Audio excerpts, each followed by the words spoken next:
You decide that you finally get out the house and you're just going to ruin it so that you can't go back. Like, Basketball Society.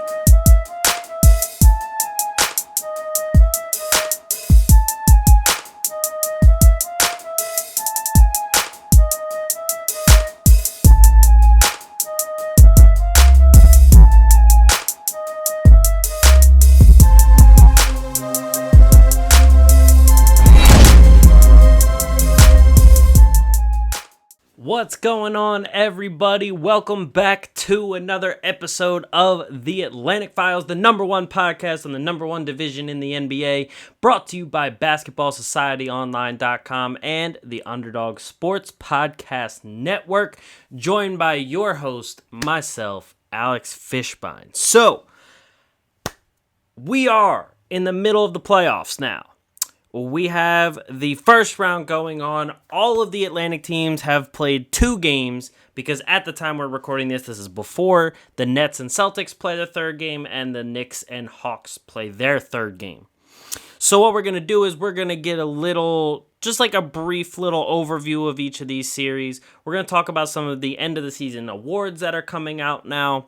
And we're also going to debut a new segment that is called the Rant of the Week. Now, anyone who has followed some of the content that I've put out and who has followed the Atlantic Files knows I used to run a segment every week called Fish's Friday Rant.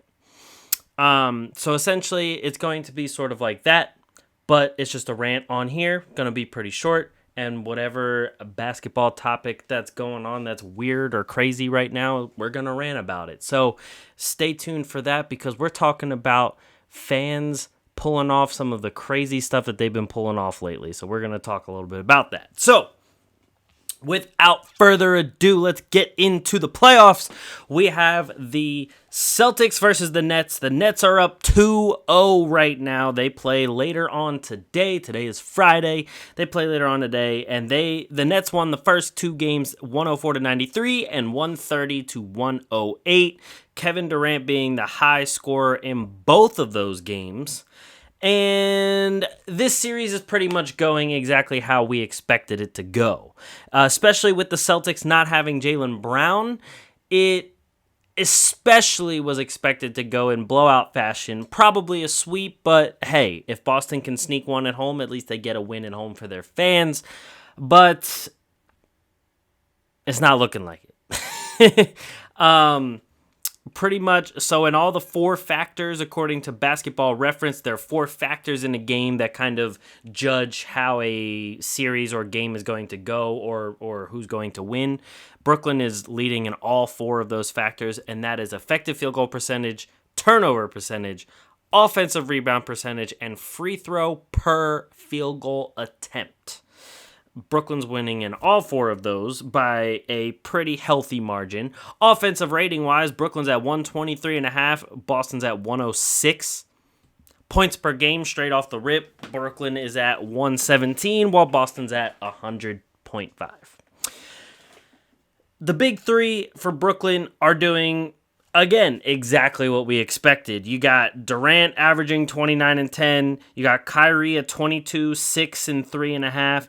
You got James Harden at 27 and 7.5 with 2.5 steals on top of that. Even Durant has 1 steal and 2.5 blocks per game for him on the defensive side of the ball. The latest game we saw Joe Harris just completely go off with 7 threes, making 7 out of 10.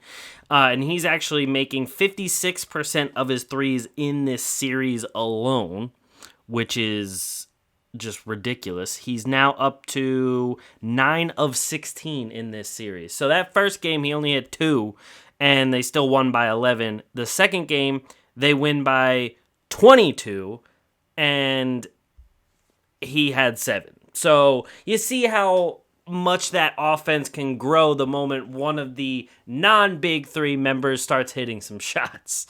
The one big thing, It could be big. I guess we'll see. Jeff Green was announced that he's going to miss at least the next game with a strained, I believe they said strained plantar fascia. So there's been a few players who have had some plantar fasciitis issues this season, and some of them were out a very extended period of time, such as Gilgeous-Alexander. I feel like that injury is very sensitive in terms of like the slightest thing could set it off again, and you really don't want to do that because then it's just painful for the rest of time. I'm not a medical professional or anything, but that just sounds like that's how it goes with how the rest of them have gone. But yeah, the Brooklyn Nets have just been dominating. They pretty much get whatever they want. They play a lot of ISO ball because obviously with the big three, those three can ISO anytime they want and score anytime they want. So it's going to be a decent amount of ISO. Blake Griffin has completely just reproduced himself. Reproduce probably isn't the right word. It's like he just looks like a completely new person since he's come to Brooklyn. We actually posted on the Atlantic Files Instagram, if you saw that, we posted, someone had a meme where it was the Paul Pierce on like being pushed on that wheelchair in the finals, him and that was Blake in Detroit, and then Blake in Brooklyn was Paul Pierce going off. I know, when I think about it, when you go to explain memes without showing them, it's very terrible. But either way, yeah, but Brooklyn has been great, as we expected them to be again, as I say that for the third time. On the other side, Boston, I mean, I just, there's not much I can say about Boston just because, like, so Tatum is shooting pretty poorly. But the main thing with Tatum is he got hurt the last game. He got poked in the eye and missed a lot of that game. The first game, he was just very off, and I think he tweaked something in that game too, if I'm remembering correctly. And right now he's shooting 28% from the floor and 28.6 from three. So, I mean, especially with how the team is right now and how deprived of an offense they are, especially without Jaylen Brown, Tatum's going to pretty much force whatever he can force because this team, especially in this series, is going to go however far Tatum can take them. Marcus Smart actually is shooting very well in this one. He's shooting 46% from the floor and 50% from three. He's averaging 18.3 rebounds, 5.5 assists. Kemba is not shooting well either. He's up to 37% from the floor and 30% from three. But again, Kemba and Jason Tatum are now your big two, with Marcus Smart, I guess, trying to be the third leg of the big three with Brown out. But Brooklyn knows that. Everybody knows that. And even Brooklyn without a great defense, they're going to key on, those two people, Jason Tatum and Kemba Walker, because if you key on those guys and make them at least struggle, like they might still get theirs, they might still get their 20 points or whatever, like Tatum's up to 15.5 points a game. The rest of that team is nowhere close to good enough to beat a team like Brooklyn. Those two guys, they can really, if they start, catching a groove, they can really go off and go nuclear. But if you just make them struggle, make them average the 15, 16 points that they're averaging right now, you're going to destroy them as they have. That's really all it comes down to. The rest, the supporting cast of the Celtics just is nowhere near good enough. That's just the fact of the matter. But yeah, that's really a brief little bit about that series because it's really, not been close. And going to another not so close series, we have the Sixers and the Wizards. The Sixers are up 2-0 in that one. They won the first game 125-118, and then the second game 120-95. Now, again, with the four factors, Sixers are beating Washington by a pretty healthy margin. The Sixers are actually doing a very good job in limiting their turnovers. That has always been a big thing with the Sixers, especially over the last, I'd say, like 4 or 5 seasons. Their turnovers have always been the thing to really kill them, even if they were up by a lot of points in the first half or even in the third quarter. The turnovers, they would always have one quarter that they would just turn the ball over like 15 times in a quarter. So far in this series, they've turned the ball over 22 times total, so averaging 11 a game, which is not bad at all. If you can average 11 turnovers a game for the whole postseason, that would honestly be amazing. I don't think they're going to average that low of a turnover rate, but if they can, that bodes well for them for the rest of the postseason. Washington, they're the 8th seed. They barely made it into the postseason. They lost their first play-in game, then won the second play-in game. I mean, they won it by a good margin, but still. And there's really not all that much to say about them. I mean, Bradley Beal's been going off. He's made 52% of his shots, but only 16% from 3. But he's still putting up 33 points a game. Westbrook, on the other hand, has been quite awful shooting the last 2 games. I know he got hurt near the end of the second game before he had the popcorn poured on his head. He is averaging 13, 5, and 12, which, hey, somewhat close to a triple-double, still 12.5 assists a game. That's still solid, but it's not like the Russell Westbrook standard that a lot of us are used to. And he's only shooting 33% from the floor and has 10 turnovers over the 2 games. So, as I said, not that great. And his free throw percentage is even only at 66. So,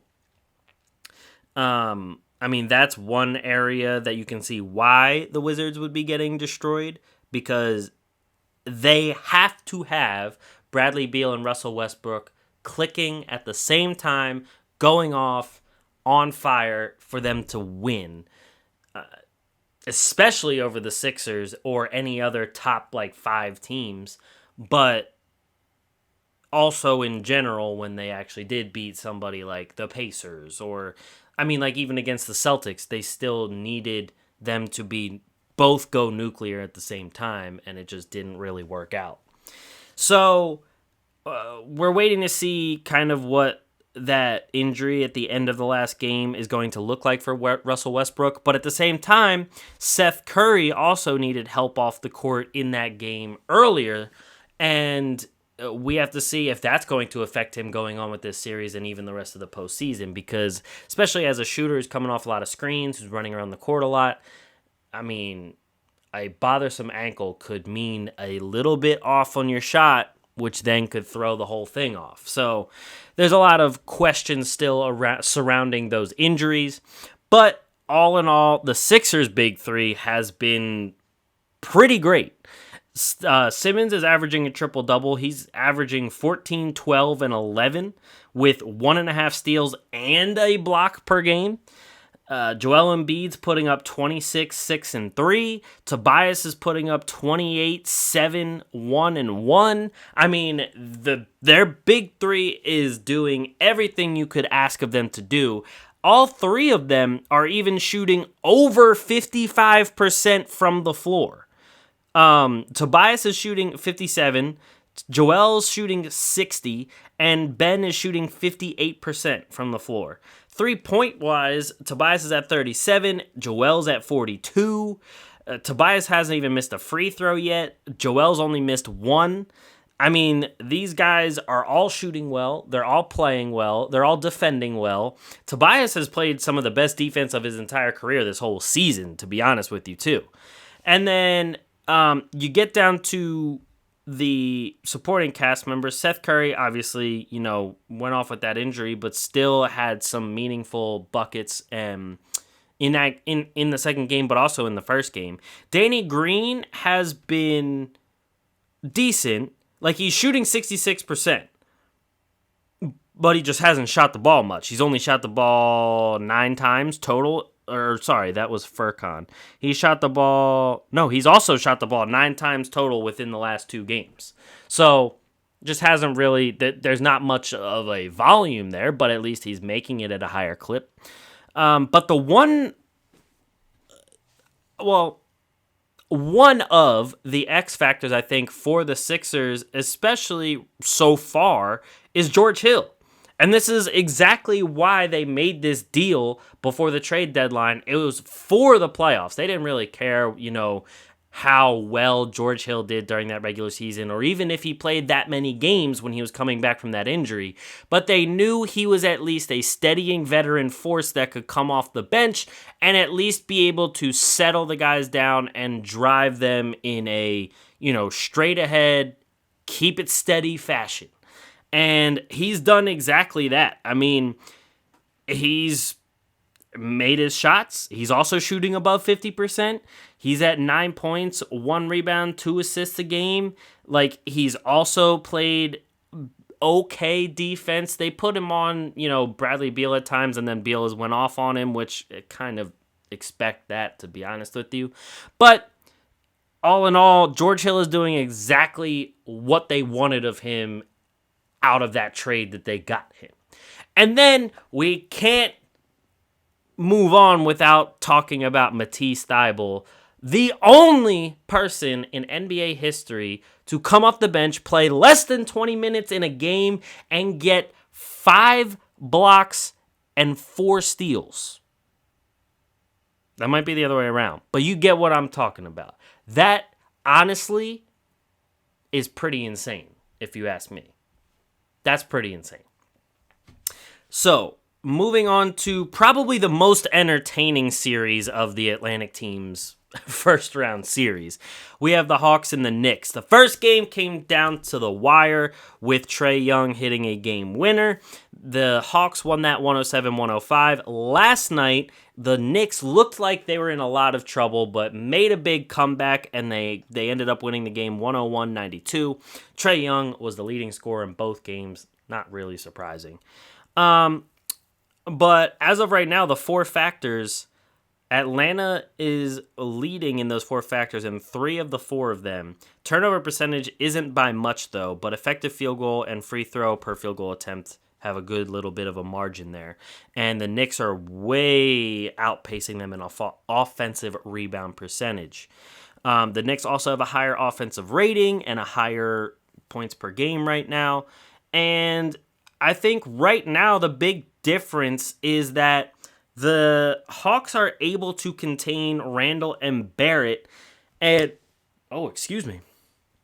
and I think that is due in a major part, if I'm saying that correctly, to the play of Nerlens Noel and Elfrid Payton. So I know Elfrid Payton didn't play as much last game as he did the first game, and as you see, the Knicks won that second game. But especially when Payton and Noel were on the floor at the same time, it was just creating a logjam. It was almost like the Sixers of last season, where you had a couple guys that couldn't shoot, so nobody was really worrying about those two, and you could play 5-on-3 pretty much, and then your main guys who normally are scoring aren't scoring because they're playing against 2 extra defenders pretty much. And then, you bring out Elfrid Payton and you finally put in someone like Frank Ntilikina, or you put in someone like Derrick Rose or Alec Burks. even, Obi Toppin, and then you start opening the floor up a little bit. Even with Nerlens Noel, his defense is nice to have in there, especially when guys get beat off the dribble or whatever it may be. But when it comes to the offensive end, the Hawks know that they don't really have to play that tight a defense on Nerlens Noel. Noel's not, shooting from anywhere on the floor other than right near the rim. He's not really doing anything off the dribble. He's not going to be a pick and pop guy. He's literally just going to rim run and get putback points. That's all Nerlens Noel is doing.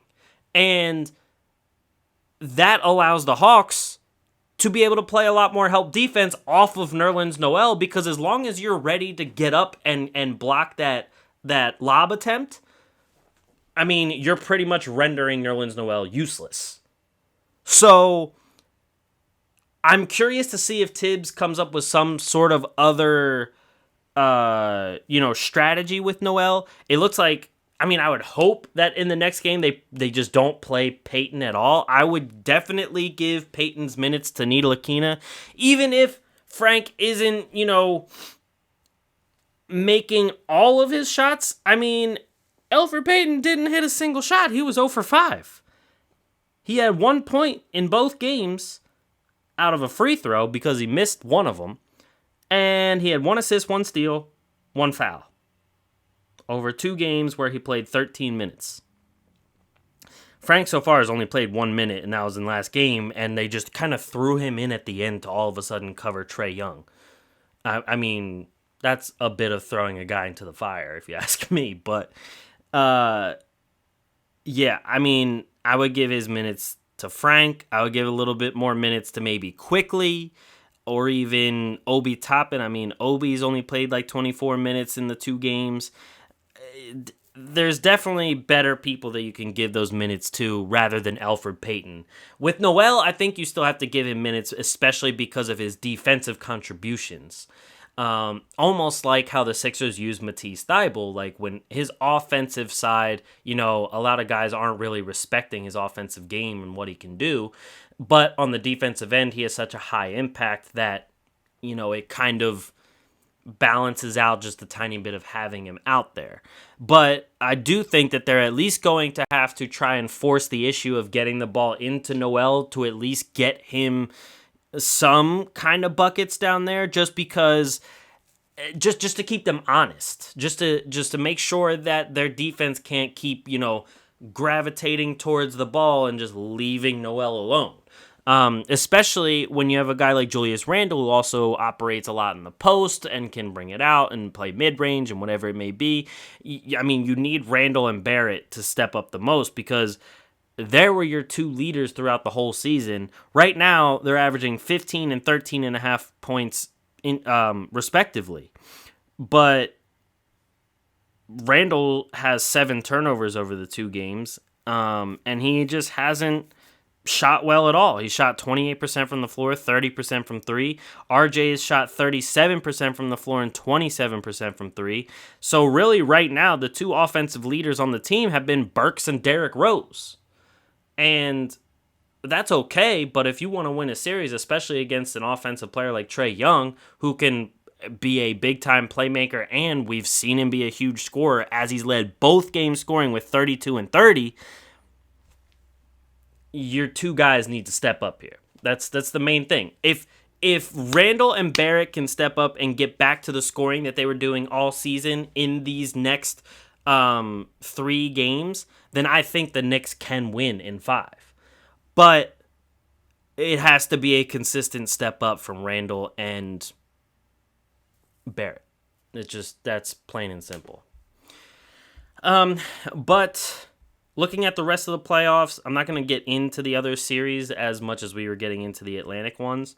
The Miami Heat look awful. Milwaukee looks very good. And looks like Drew Holiday, has been the exact piece they've needed all along. The Clippers in trouble again. I don't know why I keep putting trust in the Clippers, to be honest with you. The last couple seasons since Kawhi's been there, and even the season before, I kept saying, the Clippers are going to figure it out. But now down 0-2 to Dallas, and they're going back to Dallas now, I don't have any more faith in them. And then we have Denver and Portland. Denver's up 2-1 on that. I hope Portland wins just because I'd like to see Dame win because I like Dame. But, I mean, that one's been flip-flopping a lot. Utah and Memphis are 1-1. It was surprising to see Memphis win that first game. And I hope Ja Morant keeps balling out because he's been having a great series and just a great play-in and postseason so far. And then I think the most entertaining series, other than Knicks-Hawks, is the Phoenix Suns versus Los Angeles Lakers. Just, the physicality of that matchup, the fights we've already seen between them and how crazy everyone's going. I think that one's just super entertaining. So the last thing I wanted to get into today is the rant of the week. Let me get comfortable for this one. The rant of the week is dedicated to all of the fans that all of a sudden finally are able to go to games and don't know how to act. I'm sorry, but pouring popcorn on Russell Westbrook in Philly, spitting on Trae Young from a Knicks fan, and then Utah Jazz fans just disrespecting, yelling expletives. I've seen people talk about them saying racial slurs, but I don't know if that was confirmed or not. But whatever it may be, still unacceptable. And they were yelling those at the family of Ja Morant. Not at Ja, but at his family. Like, I don't understand. Like, now that you guys can leave your house, you just, like, what's happening here? You all of a sudden are allowed to leave your house and go places, and you decide, oh, let me take this final moment that I can, not final moment, but like, let me take this opportunity to ruin it for not just yourself, but then also trash the name of the fan bases that you are representing.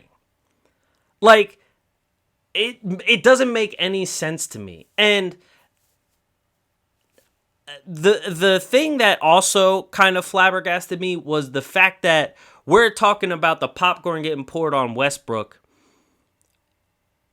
Like, and when I say we, I'm saying like the media and a lot of the people just online in general, and a lot of the people that I've heard that are NBA fans are talking about the popcorn thing way more than the spitting or the disrespecting and racial slurs and expletives at a player's family. I don't condone the popcorn thing. I'm letting you guys know that now. I don't condone that at all. And it is disrespectful.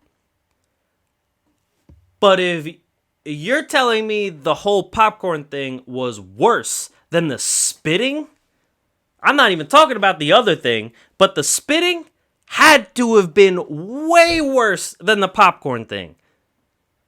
Like, we're talking about bodily fluids. That is disgusting. Like, first, not even the disrespectful part, but that's just disgusting in general. Like, when someone's talking and they spit when they talk, like, you feel some type of way when that happens. When they hack a loogie on you, that is crazy. And not just that, but over top of the shoulder of 50 Cent and his girlfriend, past a row to spit on Trae Young. That just blows my mind. And then on top of that, we have Kyrie going back to Boston talking about, let's keep the racial slurs out of it and everything. And then the media asks Danny Ainge, and he's like, I've never heard anything. And then Marcus Smart on his own team, on your team, Danny Ainge, says, yeah, I've heard that before. I've heard a lot of racial slurs in Boston. It's not a secret that a lot of people in Boston are very racist. It's really not. And whenever there are stories from professional athletes, Boston is usually brought up the most when it comes to racial slurs or racist things. And then out of, like, especially recently, I'd say the next highest is probably Utah, which is where that whole thing happened with Ja Morant's family. So I say all this to say, yo, everyone can finally leave their houses and go do stuff like in public with everybody, with other fans around and everything, can finally go to games. Why would you just ruin that? I mean, a lot of these people got their like season tickets taken away. They got banned from these stadiums. They're not allowed to go to these stadiums for anything anymore. You decide that you finally get out the house and you're just gonna ruin it so that you can't go back. Like, people amaze me every day, yeah. I don't know. Thank you guys for listening to another episode of the Atlantic Files, the number one podcast on the number one division in the NBA, brought to you by BasketballSocietyOnline.com and the Underdog Sports Podcast Network. Thank you guys for listening. I'll catch you guys next week. Peace.